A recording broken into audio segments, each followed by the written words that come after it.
The auditorium fell silent as Mrs. Henderson's voice cut through the air like a knife.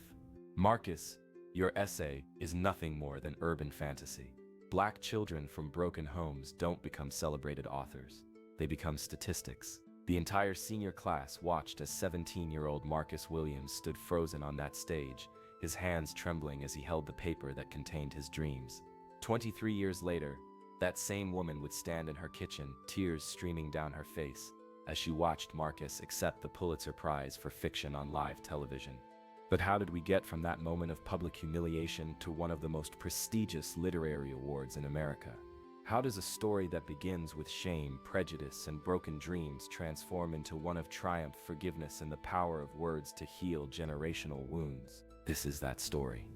A story about a teacher who thought she knew everything about potential, a student who refused to let anyone define his limits, and the 23-year journey that would change both of their lives forever.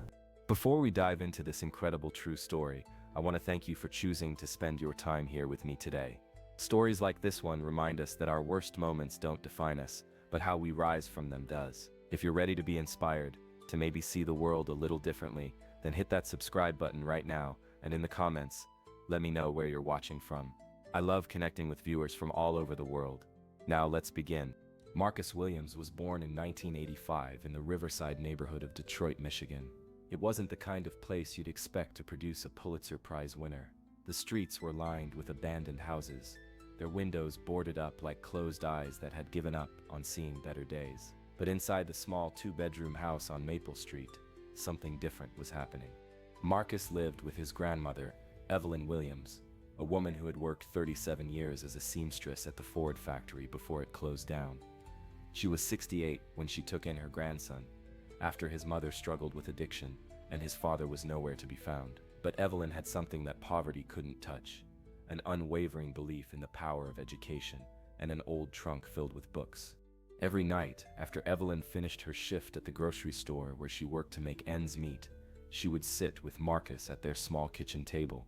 The table was scarred and wobbly, but it became their sanctuary. Under the warm glow of a single lamp, she would listen to him read aloud from books she had collected over the years. Classics like To Kill a Mockingbird, The Invisible Man, and beloved books that spoke to struggles and triumphs, books that showed Marcus that stories had the power to change hearts and minds. Marcus was different from other kids in his neighborhood. While they played basketball or hung out on street corners, he could be found at the Detroit Public Library, filling composition notebooks with stories, poems, and observations about life around him. His teachers noticed his talent early. Mrs. Johnson in elementary school would keep his essays after class, reading them over and over, amazed at the depth of emotion this quiet boy could capture on paper. By high school, Marcus had developed a reputation. He was the kid with the worn backpack full of notebooks, the one who could make his classmates cry with a story about his grandmother's hands or laugh until their sides hurt with his observations about teenage life. His English teacher, Ms. Rodriguez, encouraged him to enter writing contests, to share his work at school assemblies, to believe that his voice mattered. But there was something Marcus kept to himself. Late at night, when his grandmother thought he was asleep, he would write by the light of his phone about bigger dreams. He wrote about wanting to be a published author, about seeing his name on book covers, about using his words to bridge the gap between different worlds. He wrote about the faces in his neighborhood, the untold stories of resilience and hope that he saw every day but that never seemed to make it into the books he read in school. Marcus was 17, a senior at Eastern High School, when everything changed. The change didn't come gradually. It came all at once, on a Tuesday morning in March, during what should have been a celebration of student achievement. Eastern High School's annual Academic Excellence Assembly was supposed to be a highlight of the year. Students who had excelled in various subjects would present their work to the entire school community. Marcus had been selected to read an essay he had written about growing up in Detroit, about finding beauty in broken places, about the strength he witnessed in his community every day. He had spent weeks perfecting the piece. It was personal, raw, and honest. It talked about his grandmother's sacrifices, about neighbors who looked out for each other despite having little themselves, about dreams that persisted even when circumstances suggested they were impossible. It was the kind of writing that Mr. Rodriguez said could change minds and open hearts. The gymnasium was packed that Tuesday morning. Students filled the bleachers, faculty sat, in folding chairs on the gym floor, and even some parents and community members had come to support the presenting students. Marcus sat with the other honorees, his essay folded neatly in his hands, his grandmother's words echoing in his mind. "Baby, you tell our story with pride. You tell it true." When his name was called, Marcus walked to the podium with quiet confidence. He had practiced this moment countless times in his bedroom mirror. He began to read, his voice clear and strong, painting pictures with his words of resilience, community, and hope. The audience was engaged, leaning forward, nodding along with his observations about finding strength in struggle. But then it happened. Mrs. Henderson, the honors English teacher, who had been at Eastern High for over 20 years, stood up from her chair. She walked toward the podium with purposeful steps, her face set in a stern expression that Marcus had seen her use when disciplining students. At first, Marcus thought she was going to congratulate him or add something to what he had shared. He smiled at her approach. Instead, she took the microphone from his hands. "I need to stop this presentation," Mrs. Henderson announced to the stunned auditorium. "What you're hearing is a very creative piece of fiction, but it's being presented as reality. Marcus, your essay is nothing more than urban fantasy. Black children from broken homes don't become celebrated authors. They become statistics." The silence that followed was deafening. 500 students and dozens of adults sat in complete shock. Marcus stood frozen beside her, his mouth slightly open, his eyes wide with disbelief. Mrs. Henderson continued, her voice carrying across the gymnasium without the microphone. "Now, I've been teaching for 23 years and I've seen this before. These children get these grand ideas about becoming writers or artists, and we do them a disservice by encouraging unrealistic dreams. Marcus is a nice boy, but he needs to focus on practical skills, technical training, something that will actually provide for him in the real world." Marcus felt the blood drain from his face. He could see his classmates staring at him, some with pity, others with secondhand embarrassment. In the faculty section, he saw Mr. Rodriguez start to stand up, his face red with anger, but Principal Johnson placed a firm hand on his shoulder, shaking his head slightly. Mrs. Henderson handed the microphone back to the assembly coordinator and returned to her seat as if nothing had happened. Marcus was left standing at the podium, his essay still clutched in his hands, his dreams suddenly feeling very small and very foolish. The assembly coordinator, clearly flustered, thanked Marcus for his presentation and called the next student to present. Marcus walked back to his seat on legs that felt like they might give out at any moment. He could feel hundreds of eyes on him, could hear the whispered conversations starting around the gymnasium. That night, Marcus sat at his grandmother's kitchen table, but he couldn't bring himself to write. For the first time in years, the pages remained blank. Evelyn had heard about what happened from a neighbor whose daughter was in the audience. She sat across from her grandson, watching him stare at the empty notebook. "Baby," she said softly, "some people speak from fear, not truth." But Marcus couldn't shake Mrs. Henderson's words. They played on repeat in his mind. Black children from broken homes don't become celebrated authors. They become statistics. Maybe she was right. Maybe he had been fooling himself all along. The days following the assembly were some of the darkest Marcus had ever experienced. He went to school, sat through classes, and came home, but the light that had always burned inside him seemed dimmed. His notebooks remained closed. When Mr. Rodriguez tried to talk to him about the incident, Marcus just shrugged and said he was fine. But Evelyn Williams had not raised a quitter. After watching her grandson mope for a week, she decided to take action. That Saturday morning, she woke Marcus early and told him they were going somewhere special. She had dressed in her best clothes, a navy blue dress she usually reserved for church, and she had that determined look in her eyes that Marcus knew meant business. They took 2 buses to reach downtown Detroit, to a building Marcus had never seen before. The sign outside read, "Detroit Writers Guild."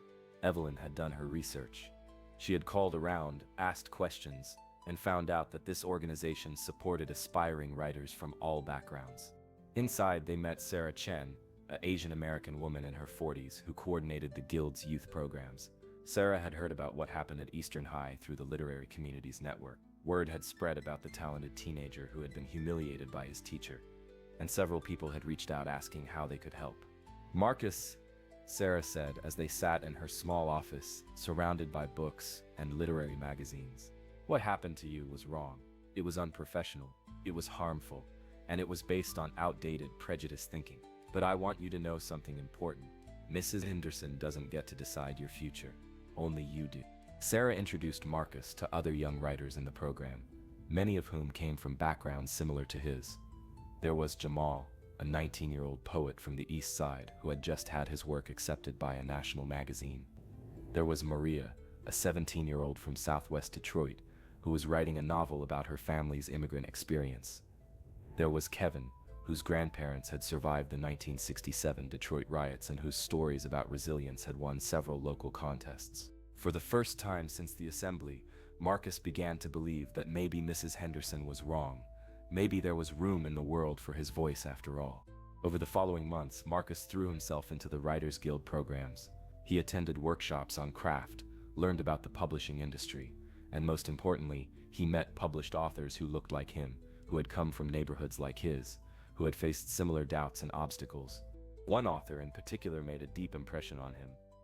James Baldwin Thompson, a Detroit native who had published 3 novels and taught creative writing at Wayne State University. Professor Thompson was in his 60s, a tall man with kind eyes and a gentle voice who had grown up just 10 miles from Marcus's neighborhood. Son, Professor Thompson told Marcus during one of their conversations, I want you to understand something about dreams and statistics. Statistics tell us about groups, but dreams are individual. Every published author started as someone with a dream that seemed impossible to someone else. The question isn't whether kids from your background become writers. The question is whether you're willing to do the work to become the writer you want to be. Professor Thompson became Marcus's mentor. He helped him understand that writing wasn't just about talent. It was about persistence, craft, and the willingness to revise and improve constantly. He taught Marcus about the business side of writing, about building a platform, about the importance of reading widely and deeply. Under Professor Thompson's guidance, Marcus began submitting his work to literary magazines and contests. The rejections came frequently at first, form letters that stung but didn't break his spirit the way Mrs. Henderson's words had, because now he understood that rejection was part of the process, not proof that he should give up. Then came his first acceptance. A small literary magazine in Chicago accepted one of his short stories about his grandmother's hands, about the way they moved when she cooked, when she sewed, when she comforted him after a difficult day. The payment was only $50. But to Marcus, it felt like winning the lottery. He brought the published magazine to show his grandmother, and Evelyn cried when she saw her grandson's name in print. They sat at their kitchen table that night, the same table where he had learned to love reading, and Marcus read his published story aloud. It was a moment of pure joy, but it was also tinged with a sadness that Mrs. Henderson's words had created a darkness they were still working to overcome. As Marcus's senior year continued, he began applying to colleges. His grades were good, his test scores strong, and his writing portfolio was growing. Professor Thompson helped him apply for scholarships specifically designed for first-generation college students from underrepresented backgrounds. When the acceptance letters started arriving, Marcus felt a mix of excitement and anxiety.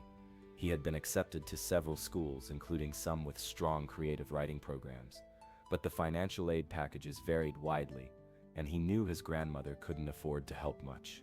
The decision came down to Michigan State University, which offered him a partial scholarship and had a respected English program, or a smaller school in Ohio that offered a full scholarship but had a less established writing program. Professor Thompson advised him to choose based on where he thought he could grow most as a writer. Marcus chose Michigan State.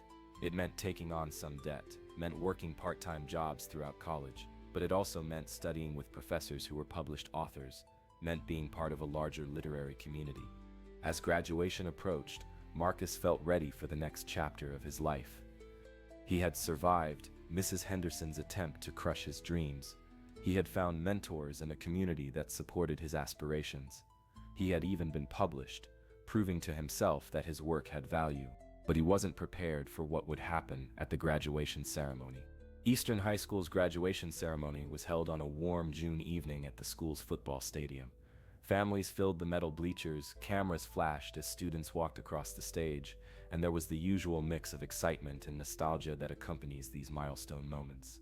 Marcus sat with his classmates in the folding chairs on the field, his grandmother beaming at him from the stands. He was graduating with honors, had been accepted to college, and had even received a small scholarship from the Detroit Writers Guild for his continued literary work. Despite everything that had happened, he felt proud of what he had accomplished. The ceremony proceeded normally until Principal Johnson announced the Special Recognition Awards. These were given to students who had overcome significant challenges or made outstanding contributions to the school community. Marcus wasn't expecting to receive one, so he was surprised when his name was called. As he walked toward the stage, he saw Mrs. Henderson sitting with the other faculty members. Their eyes met briefly, and he saw something in her expression that he couldn't quite identify. It wasn't the confident certainty she had shown during the assembly incident. It looked almost like discomfort. Principal Johnson handed Marcus a certificate recognizing his literary achievements and his representation of the school in various writing competitions throughout the year. As he shook the principal's hand, he heard his name being called from the faculty section. Mrs. Henderson was standing up, walking toward the microphone that had been set up for the ceremony. Marcus felt his stomach drop. Not again. Not here. Not at graduation. Not in front of his grandmother and the entire community. But when Mrs. Henderson reached the microphone, what she said surprised everyone, including Marcus. "I'd like to say something about Marcus Williams," she began, her voice slightly shaky. "Earlier this year, I made a mistake, a big one. I let my own limitations and fears guide my words, and I said things that were harmful and wrong. Marcus, I owe you an apology." The stadium grew quiet. Even the usual chatter and movement that accompanies large gatherings seemed to stop. Marcus stood frozen on the stage, certificate in hand, staring at his teacher in disbelief. "I told you that young people from your background don't become successful writers," Mrs. Henderson continued. "I was wrong, dead wrong. Not only was that statistically incorrect, it was cruel and unprofessional. Over the past few months, I've been doing some research, learning about the many successful authors who came from similar backgrounds, reading about the importance of encouraging all students to pursue their dreams." She paused, looking directly at Marcus. "You have talent, Marcus, real talent, and you have something even more important than talent. You have determination and heart. I'm sorry for trying to dim your light. I'm sorry for letting my own narrow worldview hurt you. And I want everyone here to know that I believe you will succeed as a writer, and when you do, I'll be proud to say I once taught you." The applause that followed was thunderous. Students, families, and faculty members stood up, clapping not just for Mrs. Henderson's apology, but for the courage it must have taken to admit such a public mistake. Marcus felt tears in his eyes as he looked out at the crowd, finding his grandmother's face in the stands. She was crying too, but she was also smiling the biggest smile he had ever seen. After the ceremony, as families gathered on the field for photos and congratulations, Mrs. Henderson approached Marcus and his grandmother. Up close, Marcus could see that she had been crying. "Marcus," she said quietly, "I hope you can forgive me. What I did was inexcusable, but I want you to know that it came from my own fears and limitations, not from anything real about you or your potential." Marcus looked at this woman who had caused him so much pain and self-doubt. Part of him wanted to tell her how many nights he had gone to bed, questioning his dreams because of her words. Part of him wanted to describe the darkness she had brought into his life. Instead, he found himself thinking about his grandmother's teachings about forgiveness, about Professor Thompson's lessons on turning pain into powerful writing, about the community of writers who had embraced him and shown him that success comes in many forms. "Mrs. Henderson," he said finally, "I forgive you, and I want you to know that what happened actually made me stronger.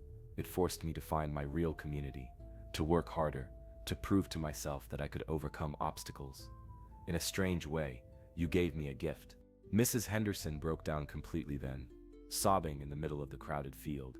Marcus's grandmother, showing the grace that had defined her entire life, stepped forward and hugged the woman who had hurt her grandson. "We all make mistakes, honey," Evelyn said gently.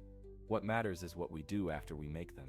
That night, Marcus sat at his grandmother's kitchen table one more time before leaving for college. He opened his notebook and began to write about forgiveness, about the complexity of human nature, about how our worst moments and our best moments are often separated by our willingness to grow and change. It was the beginning of what would become his first novel. Marcus's college years at Michigan State were transformative. He studied creative writing under Professor Linda Morrison, a published novelist who pushed him to dig deeper into his characters and themes. He worked part-time at the campus bookstore, surrounded by thousands of books that reminded him daily of his goals. He joined the literary magazine staff and eventually became editor during his senior year. But more importantly, he continued to develop his unique voice as a writer. His stories often focused on working-class characters, on families shaped by economic hardship, on communities that found strength in solidarity. Critics would later describe his work as having an authentic understanding of resilience in the face of systemic challenges. During his junior year, Marcus began working on a novel based loosely on his own experiences growing up in Detroit. The story followed a young man raised by his grandmother, navigating questions of identity, dreams, and belonging in a world that often seemed designed to limit his possibilities. Professor Morrison encouraged him to submit portions of the novel in progress to various contests and publications. One chapter, published in a prestigious literary quarterly, caught the attention of a literary agent in New York who specialized in diverse voices and stories from underrepresented communities. The agent, Rebecca Martinez, reached out to Marcus during his senior year. She had read his published work and was interested in seeing the complete novel when it was finished. For Marcus, this felt like a dream come true. Here was a real literary agent, someone who worked with published authors, who believed his work had commercial potential. Marcus graduated from Michigan State with honors and a degree in English with a creative writing concentration. He had been accepted to several graduate programs in creative writing, but he decided to defer enrollment for a year to focus on completing his novel and working with Rebecca to try to find a publisher. He moved back in with his grandmother, returning to the same small house on Maple Street where his writing journey had begun. But now he had a different relationship with that kitchen table. Instead of homework and reading assignments, he spread out chapters of his novel, revision notes, and correspondence with his agent. The process of finding a publisher proved to be more challenging than Marcus had expected. Rebecca submitted the novel to several publishers, and while the responses were generally positive about Marcus's writing ability, many editors felt the story was too specific or worried about the marketability of stories focused on working-class Black communities. After 6 months of rejections, Marcus began to wonder if Mrs. Henderson had been right after all. Maybe the publishing world really wasn't ready for voices like his. Maybe he was naive to think that his stories would find an audience. It was during this period of doubt that something unexpected happened. Rebecca called with news that would change everything. "Marcus," she said, barely containing her excitement, "I just got off the phone with Jennifer Walsh at Beacon Press. She's not just interested in your novel, she's passionate about it. She wants to schedule a call with you this week." Beacon Press was a respected independent publisher, known for taking chances on debut authors and publishing socially conscious literature. Jennifer Walsh, their fiction editor, had built a reputation for discovering new talent and nurturing writers whose work addressed important social themes. The phone call with Jennifer exceeded Marcus's wildest expectations. She didn't just want to publish his novel, she understood it. She talked about the importance of stories that showed the full humanity of working-class communities, about readers who were hungry for authentic voices, about the power of literature to build empathy and understanding across different experiences. "Marcus," Jennifer said during their conversation, "your novel doesn't just tell a story, it opens a window into a world that many readers have never seen portrayed with this kind of depth and respect. This is exactly the kind of book we want to champion." The contract negotiations moved quickly.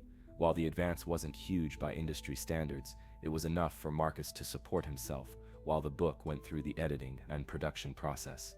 More importantly, he was going to be a published novelist at age 23.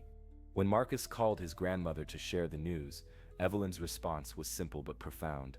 "I always knew this day would come, baby. I just knew it." The novel, titled Maple Street Dreams, was published 18 months later. It told the story of Jerome, a young man growing up with his grandfather in Detroit, navigating family secrets, economic hardship, and the challenge of maintaining hope in difficult circumstances. While the story was fiction, readers and critics recognized the authentic emotional truth that came from Marcus's own experiences. The book received positive reviews in several major publications. The Detroit Free Press called it a powerful debut that captures the resilience and dignity of urban communities too often portrayed as statistics rather than human beings. The Chicago Tribune described Marcus as a young writer with an old soul and a gift for finding grace in struggle. More importantly for Marcus, the book found its audience. He received letters from readers who saw their own experiences reflected in his characters, from young people who felt inspired to pursue their own dreams, from teachers who were using the book in their classrooms to discuss themes of perseverance and community. One letter in particular moved him deeply. It was from a high school student in Milwaukee who had grown up in circumstances similar to Marcus's. "Your book made me feel like my story matters too," the student wrote. Thank you for showing me that kids like us can become writers. As Marcus prepared for his first book tour, he thought about Mrs. Henderson's apology at graduation. He wondered if she knew about his success, if she remembered her words about statistics and realistic expectations. He decided to find out. 5 years had passed since Marcus's graduation from Eastern High School. Maple Street Dreams had been well received, selling modestly but steadily, and earning Marcus invitations to speak at schools and literary events across the Midwest. He was working on his second novel while teaching part-time at a community college, helping other aspiring writers develop their craft. It was during a book signing at a library in suburban Detroit that Marcus ran into someone from his past. Mrs. Johnson, his elementary school teacher who had first recognized his writing talent, approached him with a warm smile and a copy of his book. "Marcus Williams," she said, embracing him warmly, "I am so proud of you. I always knew you had something special." As they caught up, Mrs. Johnson mentioned that she had recently retired from teaching, but stayed in touch with many of her former colleagues, including some from Eastern High School. "You know," she said carefully, "Margaret Henderson has talked about you quite a bit over the years. She followed your success, bought your book, even used some of your published short stories in her classes. I think what happened at that assembly has weighed on her more than you might realize." Marcus felt a complex mix of emotions hearing this. Part of him was glad that Mrs. Henderson had recognized her mistake and seemed to have learned from it. Part of him was still hurt by the memory of that day and the months of self-doubt that followed. Mrs. Johnson seemed to sense his conflicted feelings. "She's been different since then, Marcus. More encouraging with her students, more careful about the power of her words. I think what happened with you taught her something important about the responsibility teachers have." That conversation stayed with Marcus as he continued his book tour and worked on his second novel. He found himself thinking about Mrs. Henderson, about forgiveness, about the complicated ways that painful experiences can lead to growth for everyone involved. His second novel, Voices in the Distance, was published 3 years later to even stronger reviews.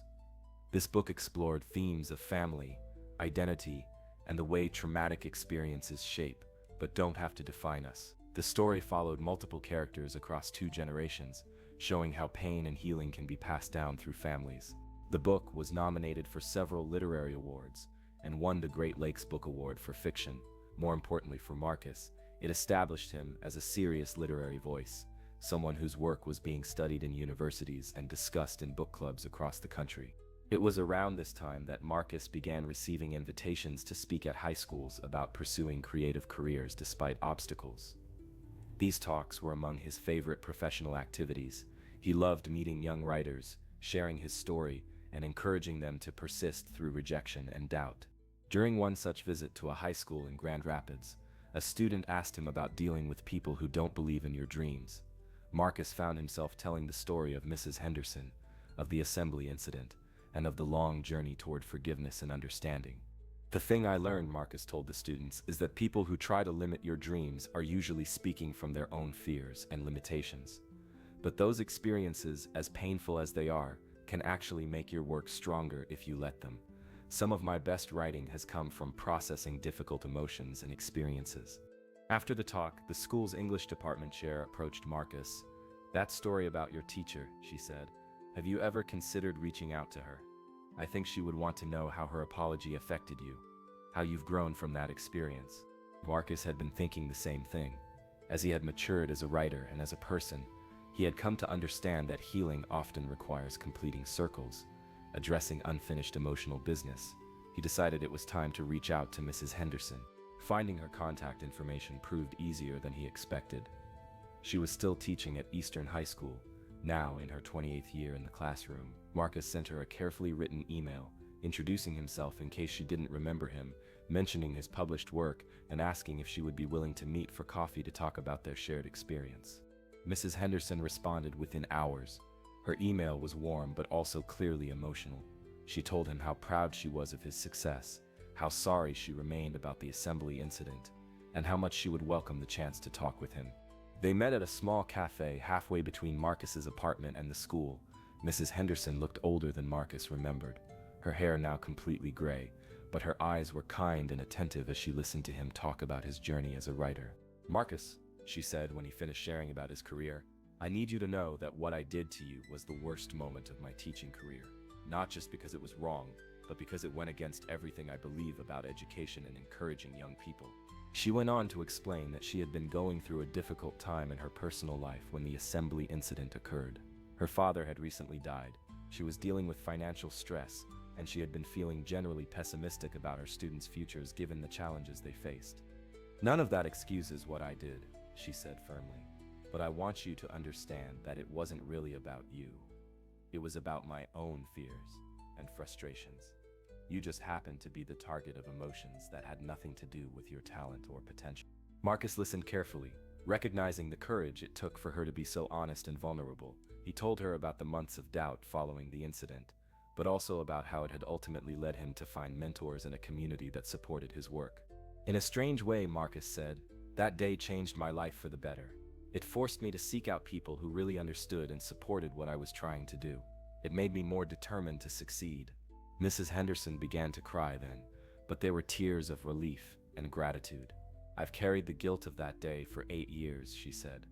"Knowing that something good came from it, that you found your way despite what I did, means more to me than you could know."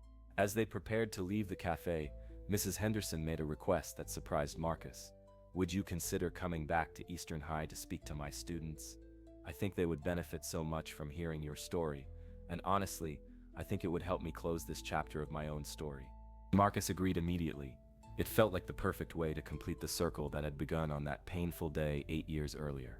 The day Marcus returned to Eastern High School to speak was crisp and clear, one of those October afternoons when the light slants through windows in a way that makes everything seem touched by gold. He walked through the same hallways he had navigated as a student, past the gymnasium where his dreams had been challenged, toward the library where he would share his story with a new generation of students. Mrs. Henderson met him at the entrance, and Marcus was struck by how different she seemed. There was a lightness about her that hadn't been there during their coffee meeting, as if she had been carrying a weight that was finally lifting. The library was packed with students, not just from Mrs. Henderson's classes, but from throughout the school. Word had spread that a published author, an Eastern High graduate, was coming to speak, and the librarian had decided to open the event to anyone who was interested. As Marcus looked out at the faces in the audience, he saw himself 8 years earlier.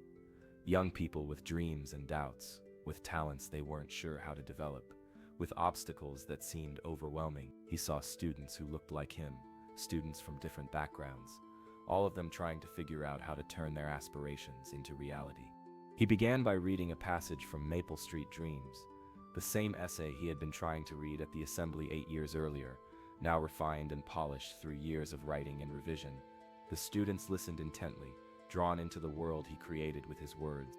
Then he told them his story. He talked about growing up with his grandmother, about discovering his love of writing, about the day in this very school when someone told him his dreams were unrealistic. He talked about the doubt that followed, about finding mentors and community, about the long process of becoming a published author. But most importantly, he talked about resilience, about the power of persisting through rejection and criticism, about the importance of finding people who believe in your potential even when others don't. "The most important thing I want you to understand," Marcus told the students, "is that other people's limitations don't have to become your limitations. When someone tells you that people like you don't succeed in a particular field, what they're really telling you is that they haven't met enough people like you who have succeeded. They're speaking from limited experience, not universal truth." During the question and answer session, a young woman in the back row raised her hand. "Mr. Williams," she said, "what do you say to the voice in your head that tells you you're not good enough?" Marcus smiled, recognizing his younger self in her question. "I tell that voice that it doesn't get to make the decision about my worth or my potential. Only I get to do that. And then I write anyway, even when I don't feel good enough, because the act of writing is how I become good enough." As the event concluded and students began filing out, many of them stopped to thank Marcus or ask for advice about their own writing. Mrs. Henderson waited until the room was nearly empty before approaching him. "Marcus," she said, her voice thick with emotion, "thank you for forgiving me, for coming back, for showing these kids what's possible." This felt like healing. Marcus hugged his former teacher, understanding that some stories don't end with revenge or continued anger, but with the harder and more powerful choice of forgiveness and growth. 2 years later, Marcus Williams won the Pulitzer Prize for fiction for his third novel, The Weight of Dreams, a sweeping story about 3 generations of a Detroit family and their relationship to hope, loss, and persistence. The book was praised for its unflinching honesty about economic hardship combined with a profound understanding of human dignity and resilience. On the morning the Pulitzer Prize was announced, Mrs. Henderson sat in her kitchen, watching the news coverage with tears streaming down her face. Later that day, she sent Marcus a simple text message. "I always knew you would make it. Congratulations on proving that dreams and statistics are very different things." Marcus kept that text message, not because he needed her validation anymore, but because it represented something important about human capacity for growth, change, and redemption. It reminded him that the best stories, both in literature and in life, are often about people becoming better than they once were. Today, Marcus Williams continues to write, teach, and speak about the power of persistence in the face of doubt. His books are taught in schools across the country, including at Eastern High School, where Mrs. Henderson uses his work to teach her students about finding their own voices and believing in their potential. The last line of The Weight of Dreams, the novel that earned him the Pulitzer Prize, reads, "Sometimes the heaviest dreams are the ones most worth carrying, because they teach us that we are stronger than we ever imagined possible." But perhaps the most meaningful recognition Marcus ever received came not from a prestigious literary award, but from a letter he received 3 months after winning the Pulitzer. It was from Mrs. Henderson, now retired after 35 years of teaching. "Dear Marcus," the letter began, "I watched you accept the Pulitzer Prize on television, and I cried for 20 minutes straight. Not tears of sadness, but tears of joy and gratitude. Joy for your incredible achievement, and gratitude that I got to witness, even in a small way, the journey of someone who refused to let anyone else define their limits.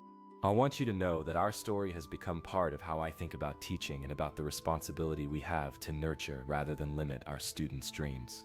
I've shared it with young teachers, used it in workshops about the power of words, and most importantly, I've used it to remind myself every day that our job as educators is to help students discover what's possible, not to impose our own limitations on their futures.